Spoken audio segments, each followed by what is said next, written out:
So this is my tribute to Phil Wood. And who is Phil Wood and why do you need to know him? First of all, let me show you my t-shirt. I know a lot of you have seen this t-shirt, but this t-shirt reminds me of a lot of people and some different events, but it does remind me of my friend Phil Wood. So okay, this is my t-shirt. It's my NASA t-shirt and it says, "It's not rocket science."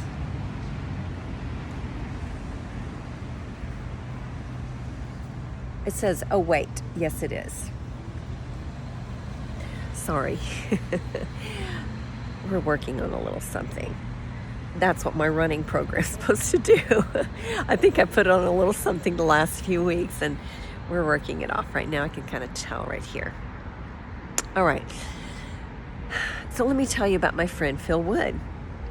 Phil and I met, he was 2 years younger than me. So he was a freshman at Oklahoma Christian. I was a junior. And we had gone out. Now, you know, Oklahoma Christian has some rules where you don't go out and dance and whatnot. And I don't know if those rules are still still in place. And so I obeyed them during the school year. But during the summers, a lot of us would go kicker dancing. And that's where I met Phil. It was right before school started. His family had been, I think they'd been missionaries in Germany. His father worked for IBM, and Phil was brilliant. He was a genius. Yeah. Artistic, and everything he did, he was very good at. So he had gone, I don't remember who all went this time, but I remember he had asked me to dance, and I was stepping all over his toes, so he said, "You need to slow down."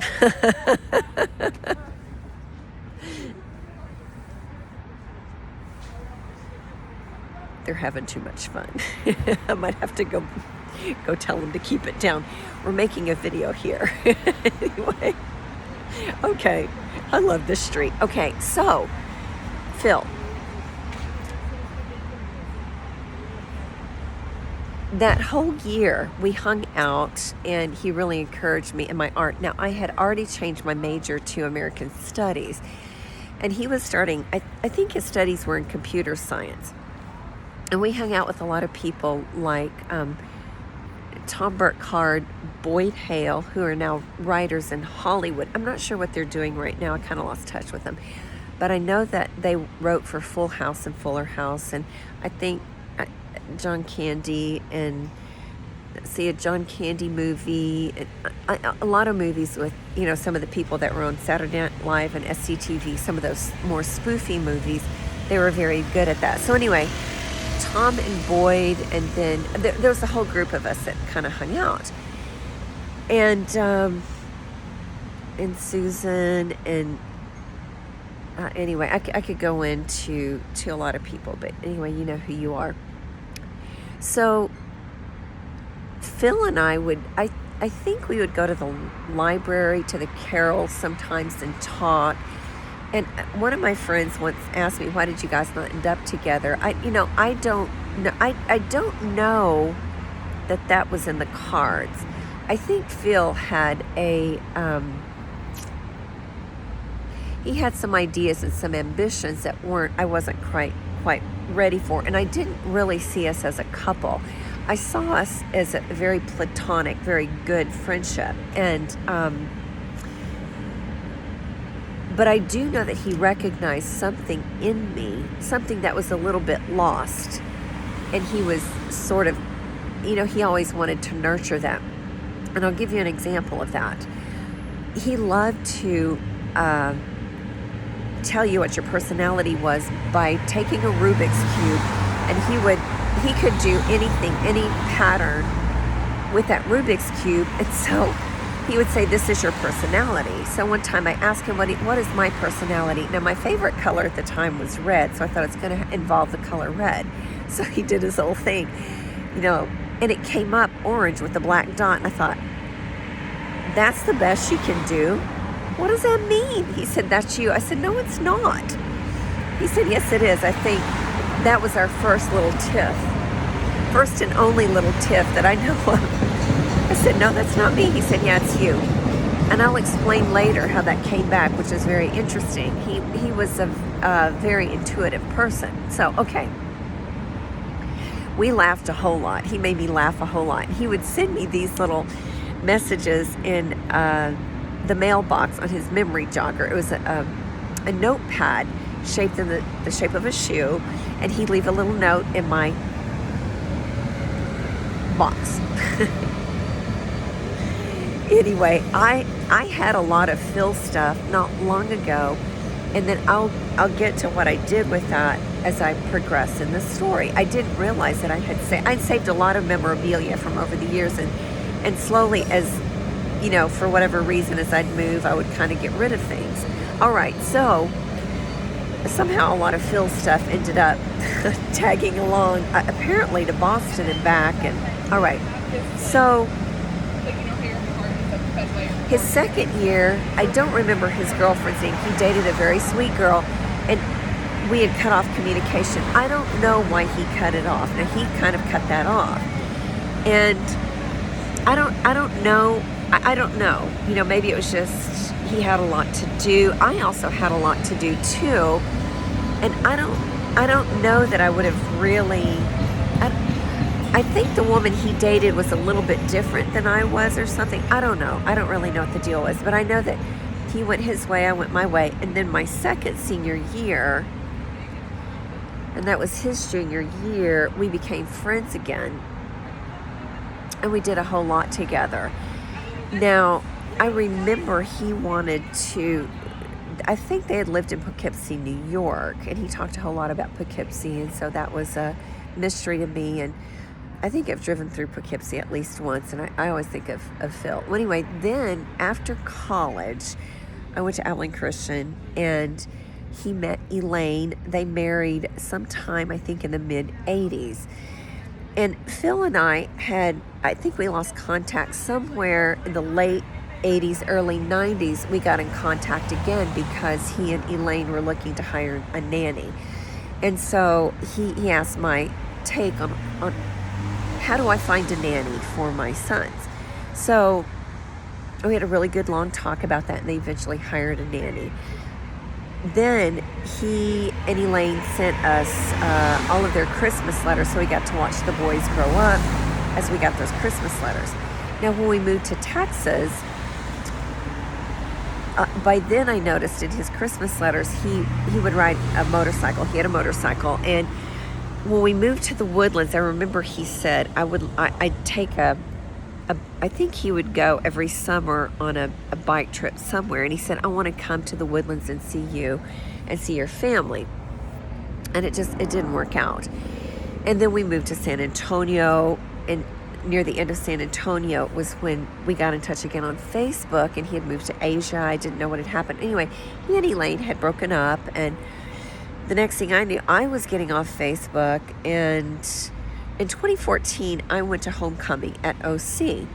And I remember we had gone with our friends, the Sizemores. We were watching, it was right before Springsteen got ready to start. And actually, we had gone out to eat with the Sizemores, and somebody said this airline went missing in Malaysia. And then we were sitting right before the performance started, and somebody came up and said somebody by the name of Wood, who had gone to OC, was on that plane. And it didn't hit me, you know, because for me, Phil was so alive. The fact that he would not be on this earth was just something beyond comprehension. So it didn't even occur to me that that's who it was. And so the next morning in Bible class, I went to Memorial Road, and I was sitting in Bible class, and my good friend Ted Norton was sitting behind me. And I was at the end of class, and we were getting ready to pray. And Ted came up and whispered in my ear, I want to make sure that you knew about Phil. And that's when it hit me.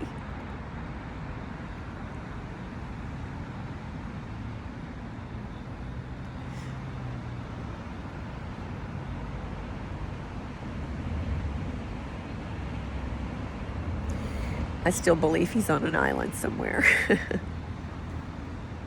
I was so happy when he met. Apparently he was in love, and I loved watching his girlfriends talk about their romance.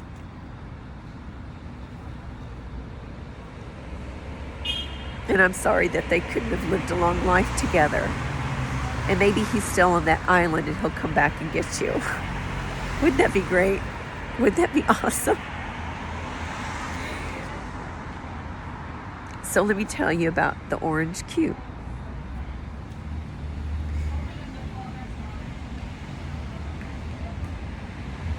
I was just thinking this the other day. I always thought I was a very fortunate person. And then for a while I didn't think I was so fortunate. And then I discovered a singer named Michael Terrell. And there's a whole lot I could say about Michael Terrell, but I'll keep it simple. He had done a video on, I think it was the monarch butterfly. And he does, if you look up whole tones, you can kind of see what his philosophy is on music, on frequencies of music, on perfect pitch, on colors, and how they all play into each other, which is fascinating. Colors actually have a frequency.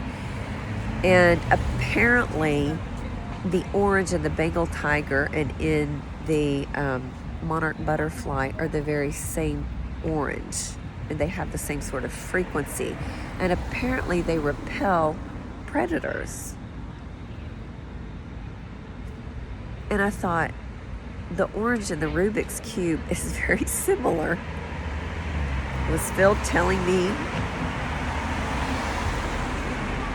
that I was a protected person? I don't know what he was saying. That's a big stretch. Here's what I know. When I thought about that Rubik's Cube with a little dot in the middle, I thought, he's right. If that was what he was saying, and maybe it wasn't, maybe he just thought that was my personality. I have no idea what orange means on the scale of color continuum. But I do know this, when I thought about that, I thought, I really have been protected. I have been protected. And I kind of think of Phil as one of my guardian angels now, you know? And who knows, maybe he still really is on that island and he'll make it back and say hi to all of us. But a few years ago when I talked to my friend Tom Norton, and he said, you know, we kind of had to close the case on Phil. And maybe that was 5 years ago, I think. And we had a memorial service. Your name was brought up. I wish I could have been there. Maybe one day we can still get together and talk about Phil, because there were some wonderful stories that I never really got to tell people, and that's what I want to spend the rest of my life doing, is telling all those good stories and honoring people. And I don't want anybody to die before I can see you, hug your neck, and tell you how much I love you. There's so much more I could probably say, but I'm going to stop there because I've got to go to bed. I've got a big day tomorrow, and I can't wait to tell you about it. I had a wonderful, wonderful time with my Uncle David and his girlfriend, Joanne. My Aunt Carolyn passed away not long ago, but he and Joanne actually dated when they were freshmen together at Abilene Christian. And she and her husband were friends with my Uncle David and Aunt Carolyn. So they had a long history together. She had been a widow for over 20 years, and then at the right time they got together, and I'm so happy for them. And so he knows I'm here. He's been very supportive, and sort of last minute they came for a memorial tomorrow, and he texted me. He said, this is so funny, he said, are you up for a date tonight? And I thought, is he texting Joanne? Did he get my number accidentally? And I got a second one, and then he said, call me sometime. And I thought, was he okay? And then he called me. He said, we're in town. I said, oh my goodness, I got to go see you. I was supposed to work, but I got this terrible cold. And I actually decided last minute I wasn't going to go to work. So, because I need to go to bed early, otherwise I'd be getting to bed at midnight or after that. And I've got to get up at 6:30. Actually, I'm going to get up earlier to go run. I have a big day tomorrow. I can't wait to tell you about it because it's really, really exciting. And the people I'm meeting are wonderful. So stay tuned to tomorrow night's episode. And what shall we call this? The very interesting life of Denise. Anyway, Thank you for so very much for putting up with me and my placeholder, which tonight was, I guess, the word anyway. Take care. Love you. Bye bye.